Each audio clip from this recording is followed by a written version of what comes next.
Subscribe to Cuddy Toon Stories for more fun stories. Click below now. ஒரு காலத்து தென்காசி என்ற அழகான கிராமம் இருந்தது. அந்த கிராமத்தில் ராஜா என்ற ஒரு மனிதன் வாழ்ந்து வந்தான்.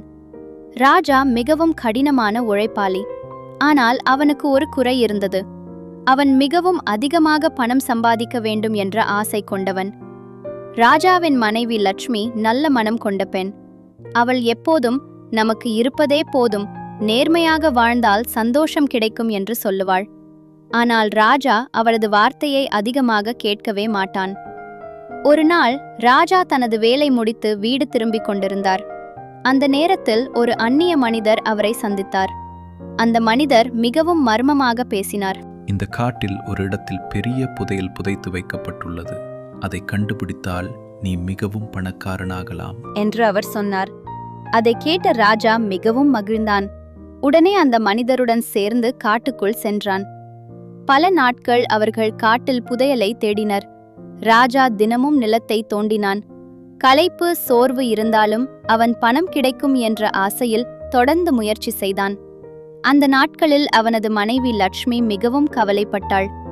இப்படி பேராசை கொண்டு வாழ்வது நல்லது இல்லை என்று அவள் கூறினாள். ஒரு நாள் ராஜா தோண்டிக் கொண்டிருந்த போது அந்த மனிதர் திடீரென காணாமல் போனார். ராஜா சுற்றி பார்த்தார். ஆனால் எங்கும் அவரில்லை.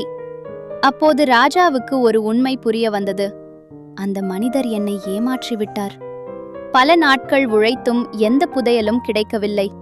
ராஜா மிகவும் வருந்தினார். அவன் வீட்டிற்கு திரும்பி மனைவியிடம் நடந்ததை எல்லாம் சொன்னான். லட்சுமி அமைதியாக சிரித்தாள்.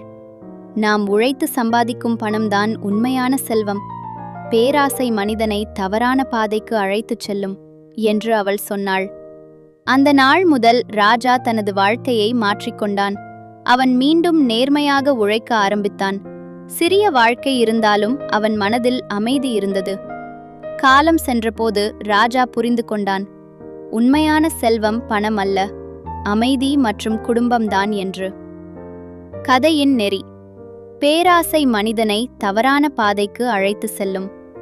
நேர்மையாக உழைத்தால் தான் உண்மையான சந்தோஷம் கிடைக்கும்.